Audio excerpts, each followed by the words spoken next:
Shamarka fuudhee jaalatamtootaaf kabajamtoota hordoftoota chaanaalii kootii akkam jirtu nagaa jirtu nagaa kootii galata waaqayyoo baga nagaanaaf taatanii ani leelaa shoodhana beektu hundumti keessanuu yeroo jalqabaaf gara chaanaalii kana kan dhuftan subscribe gochuudhaan maatii ta'a akkasumas mallattoo bilbilaa gadhuudhaan yeroo hundumaa viidiyoon ani gadhiisu atattamaan akkasin bira ga'uunaaf godhaa jechuudha. Wanti ani gadhiisu immoo waa'ee jaalalaa akkasumas immoo experience biyya Arabaati biyya keessaa akkaataa rifeensa keenya itti kunuunfannu wanta adda addaati jechuudha kan chaanaalii kiyyaan barsiisu ammaan kana immoo jechuudha erganii gara Dubaay biyyatti galee ijoollee hedduun gatii lafaa gatii televiziyoonii gatii meeshaa manaa naaf gaafadhunaan jettanii biyya garaagaraa deemitooyi amman danda'e jechuudha amman danda'e gara biyya garaagaraa deematan wanta sinaan jettan siniif deebisa yookiin gaafii keessa siniif deebisa viidiyoo siniif hojjedha jechuudha. Okay. Arri sababni ani ittiin dhufeef jechuudha koomentii wayiin dubbise koomentii wayi nama tokko koomentii san kan naaf barreesse yaada nama hedduu ta'a jedhee waan yaadeef jechuudha na hordofti shamarreen koomentii san naaf barreesse yeroo baay'ee live irra yeroo seenu ni dhufti ana immoo jechuudha yeroo viidiyoo hojjedhus ta'ee yeroo live galu dhugaas ni jedha namni dhibba tokko dhufee video kiyya ilaalu namni lama dhufe yoo yaada kiyya wanta nani jedhu san naaf hubate natti tola jechuudha. Okay haramaadha wanti nani dhufe fi maal naan jettee naaf barreessite koomentii jechuudha. Ati maal sisterii kiyya wajjin nani video yoo keekii nyaannu maal gadhiise jechuudha. Na ati waan farka qabdu fixaa yookaan immoo waan farka qabdu fixuuf taatamoo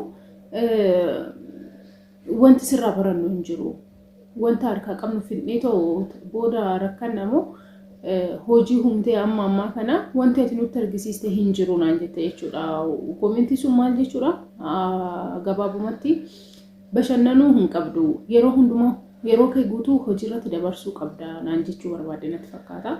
Na akkas jechuudha koomentiin ishee waan tokko siniin jechuu barbaade addunyaa kanarra yeroo jiraattan lammata deebitanii timti kan jiraatan jechuudha. Jireenyi tokko fakkeenyaaf guyyaan har'aa kun deebi'ee hin dhufu jechuudha. Darbe guyyaan har'aa deebi'ee hin dhufu darbee jira. Boru guyyaa biraati. Yeroo hundumaa jechuudha. Rakkina hedduun qunnamu keessaas bahuudhaaf akkasumas immoo gammachuu keenyas dhandhamnee too dabarfachuudhaaf guyyaan har'aa kun guyyaa har'aatitti fayyadamuu qabna jedhee yaada. Akkana yeroo siniin jedhu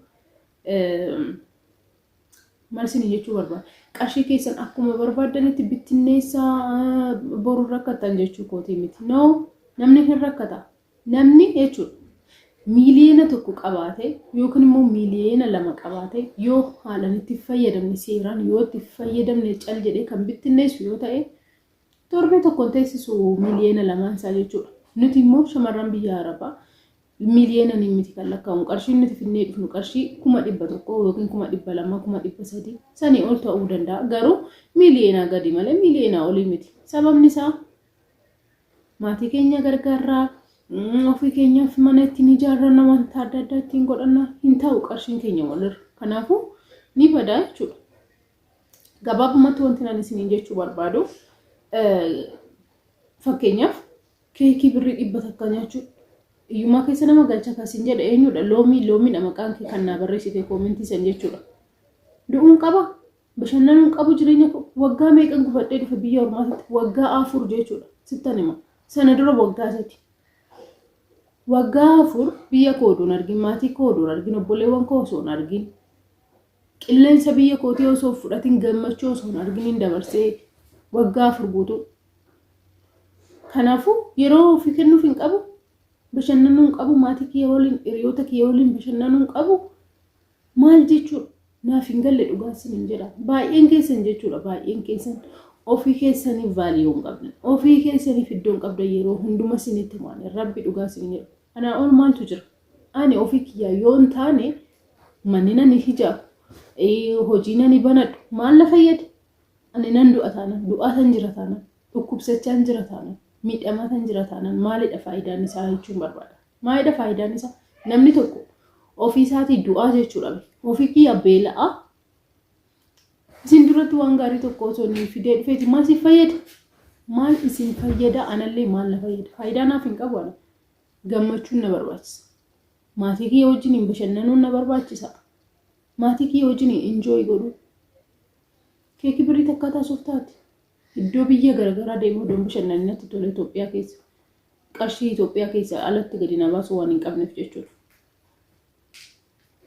Inna akkana yeroo isiniin jedhu garuu maal qarshii keessan hundumaa ittiin bashannanaaf fixaa jechuu kooti miti. Never እንደዛ jechuu kooti miti akkas jedhamus hin qabu.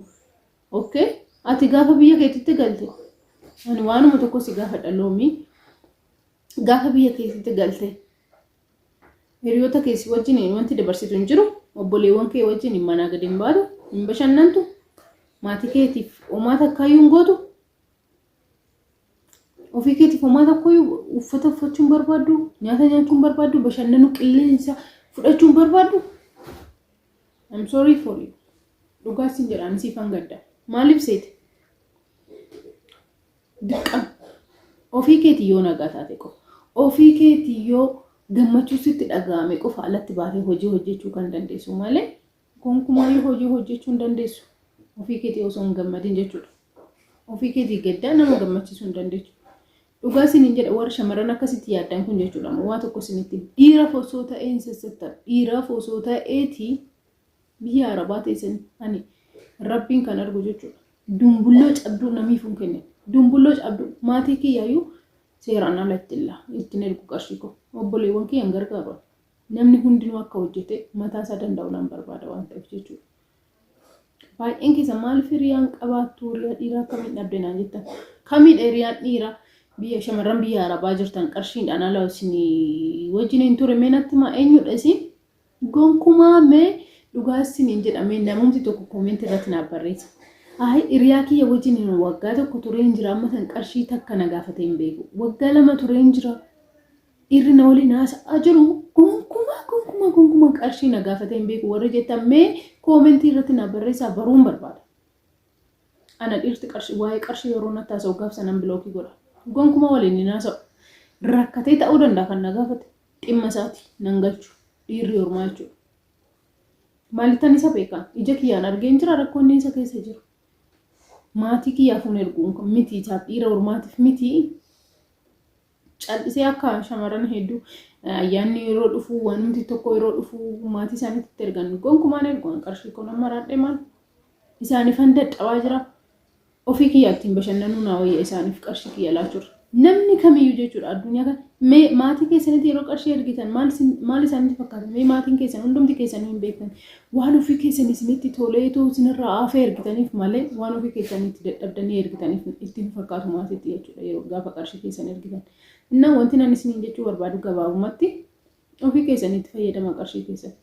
Ati keekii birrii 100 akka nyaattee walalaan obboleewwan ishee jetteetu uumaa tokko sirraan baradhu. Hin baratiin waan fe'eeyyuu maal nagachaa. Deemi waan nama seerraa baradhu. Anna biyyatti galtanii jarjartanii hojii tokko keessa seenaa. Hiriyoota hedduun qaba. Dhugaa isiniin jedhan hedduu jechuudha. Gara miidiyaatiin kan wal baree qaamaan kan wal beeku baay'een qabu.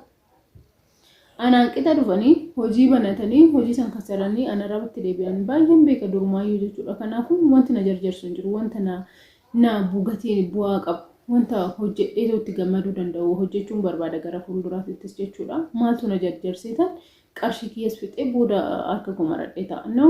Akkasiin godhu gonkumaayyuu. Wanti nan isiniin jechuu barbaadu ofii keessaniif ta'aa dura. Yoomiyyuu taanan jechuudha. Dursa ofii keessaniif kennaa. Ofii keessanii beelaa ofii keessanii dheebucha ofii keessanii gaddaa gammachuu takka osoo hin argin qarshii isin lafarra keessan maal isin fayyada? Eenyudhaaf? Daa'ima keessanii fi boru. Daa'ima kee kan fayyaduu dandeessu ofii keetii yoo nagaa qabaattedha. Daa'imti keetu garagaltee isin laaltu boodarra jechuudha. Yoo ati rakkattuu taate yoo ati bifti kee jijjiiramu yoo ati ishii dhabjettee intini jettu namuu waagaa siif kennu hin jiru. Namuu iddoo siif kennu hin jiru. Waan hundumarraa wanti nan isiniin jechuu barbaadu dura ofii keessaniif ta'a. Sana booddee waan hundinuu sirraadhee waan hundinuu jechuudha. Waan hundinuu yeroon dura dhufu maal seetan Fulbii lama osoo hin guutinan hojii banadha. Hojii wanta hojjedhu jedhee kan ture. No akkasii akkuma yaaddanitti miti wanta hundinuu kaasnee taragaaga'uu qabda. Itti yaaduu qabda. Maal hojjechuu akka qabda fuulduratti jechuudha. Anna loomii badaadhaa jechuudha. Namoonni yaada akka ishee qabdan jiraachuu dandeessan jedheetan koomentii tokko garuu na hordofti waan taateef mucaytti yaada kana isheedhaaf hin deebisuu barbaada jechuudha. Anna warri kunis yaada akkasii warri qabdan jechuudha. Barumsa isiniif ta'a jedhee yaada. Dursa ofii keessaniif ta'a. Waan ofii keessaniif uffattan, waan ofii keessaniif nyaatan, waan ofii keessan bashannantan akkana yeroo isiniin jedhu garuu qarshii keessan qabdan hunduma bittinneessaa fixaa jechuu kooti mootinnaa seeraan akkan bittinnoofnetti bakka ta'uu qabu wanta ta'uu qabdu waa raawwadha.